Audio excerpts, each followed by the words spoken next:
So now that we've got our navbar, we're going to look at some of the central HTML structures and how they work in Bootstrap.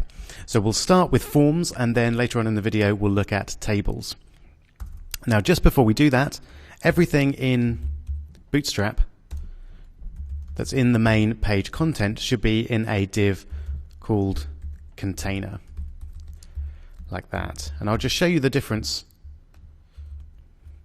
Let's have a look and see what happens if you put something outside a container. So let's say we've got an H1, our Bootstrap page. So if we just put that not in a container, then you can see it goes right up to the edge there and doesn't respond at all to the different screen size. If we put it in a container, however, we get a nice bit of padding and a little bit of padding at the top there as well, and it responds nicely to larger screens. It sort of moves in and moves in with the rest of the screen, as you can see there.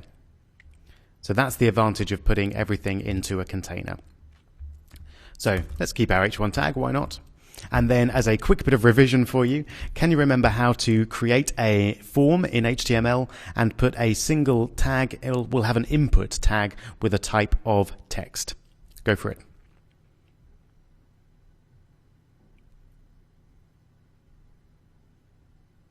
Okay, I hope you managed it.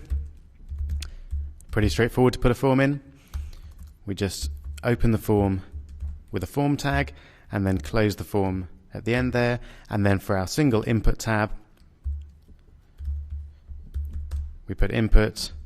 I'm going to put type equals text. Text is the default type, so we don't really need to do that, but it's nice to clarify what type you want it to be, and then we'll close it. That's the sort of minimal markup that we need to create a form with a single input. So you can see there, it looks a little bit nicer maybe than the forms that we had before. It's a grey rather than a black, and the padding is slightly different, but basically that's the same. So how can we get this looking a little bit nicer and actually using the Bootstrap CSS classes? Well, firstly, each of the inputs in a Bootstrap form is surrounded by a div, which has a specific class of form group. So we'll just put that all in there and then close the div. And we usually want to have a label. So this will be attached to our input. And although we didn't look at labels specifically before, they're particularly useful in Bootstrap because Bootstrap will align your labels nicely to the forms. So rather than just using a bit of text saying username or something like that, it's much better to do it as a label because then Bootstrap will understand what it is and align it nicely for you. So we'll say label, and why not have username as our label. Okay, we're almost there. We need to add a class to the input of form control. So that's just a kind of element within the form essentially. And let's now take a look at that and see how that looks. Okay, so a lot nicer. You can see it's aligned it nicely. It's giving it some nice rounded corners there, and it's also stretched it out to the whole of the page. Now remember, here we're effectively looking at the mobile version because the screen size is so narrow. If we stretch it out, then you can see it does deal with that really nicely. Stretches out all the way to the end of the form. Just a couple of other things. We should really give our input a name, so we have something to deal with. So let's call it username. And when we do that, we can then link up the label for the username to that particular input. And that's particularly useful for things like accessibility. If someone's using a screen reader to read this, then they'll know that those two connect up. It doesn't actually change anything in terms of the layout of our page, but it's good semantically, it's good for your code, and it's good for accessibility. Okay, another quick challenge for you then. Can you create another field directly underneath that one called password, which will have a type of password?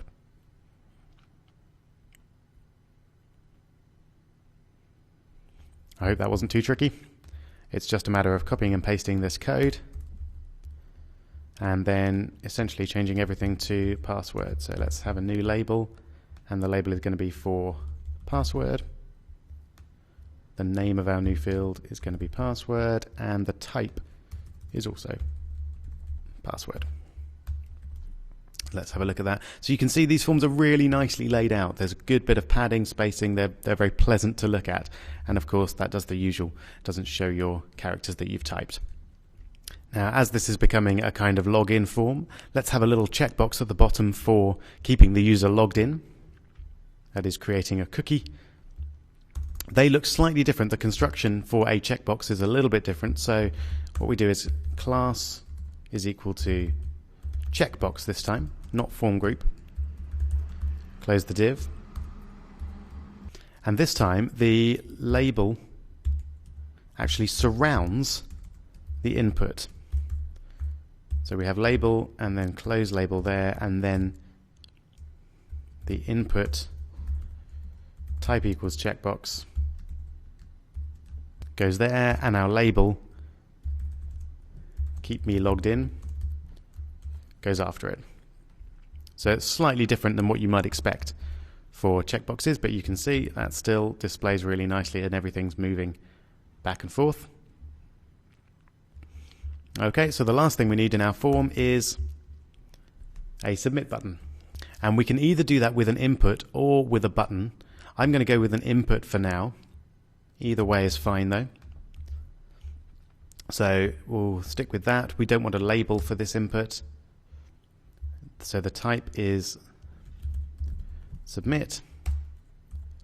This one's going to have a value of login, and we'll give it a name of login. And instead of a form control class, we're going to use a button class because we want a button out of this. So we're going to use btn to tell Bootstrap that we want it to be a button, and we're going to use the default button class. So that's button default. Whoops, spell that right. Okay, let's take a look. So nice. So we've got a nice button there with a hover over effect, etc. So a really good looking form there. Very, very easy to create. A couple of other things about forms before we look at tables. If we change the actual form class to form-inline, then we get an inline form. Let's see how that looks differently to what we had before. You can see in the mobile version it doesn't look any different. It still displays it the same way, but if it has enough room, then it will actually put it all onto one line. So that's particularly useful, say, in the navbar or somewhere where you want to preserve vertical space and keep everything into a single line. Obviously you don't want it in a single line if there isn't enough room to display it, so that's why it changes to the normal form layout for a mobile version. What if you still want it to look essentially like this, but you want the username and password to be on the left of the form input rather than above it? Again, very easy to do. You just change the class to form horizontal. Let's take a look at that.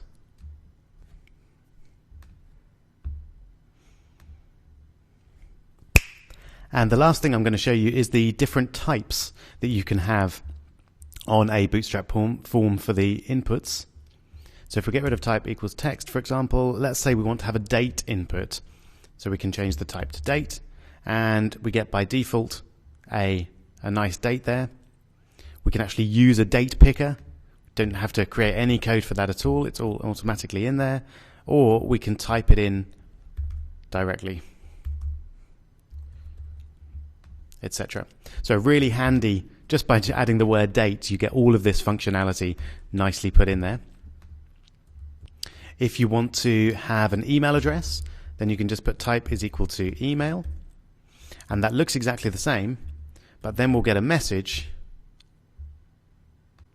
and it even gives you a nice friendly message that works out what's missing in the user's email address.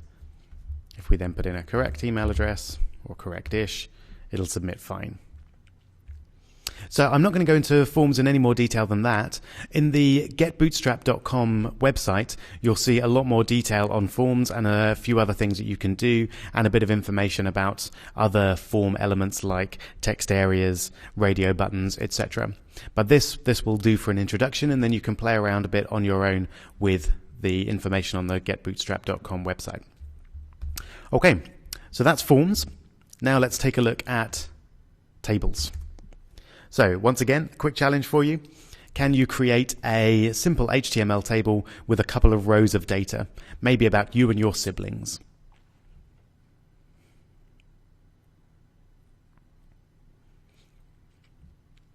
I'm sure you remembered how to do that. I'm going to do it like this. So table and close table. Notice I've put it inside the container div.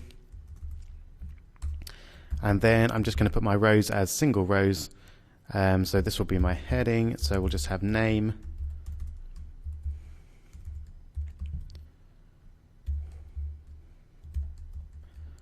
And age. That will do for now. And then a normal row. Have Rob. Try and get this right. And 33.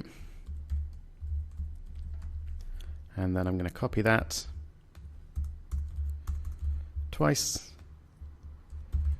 Sister Helen is 29. And my sister Sarah is 35. And did you spot the deliberate errors in my code there? Let's change those to TDs, and let's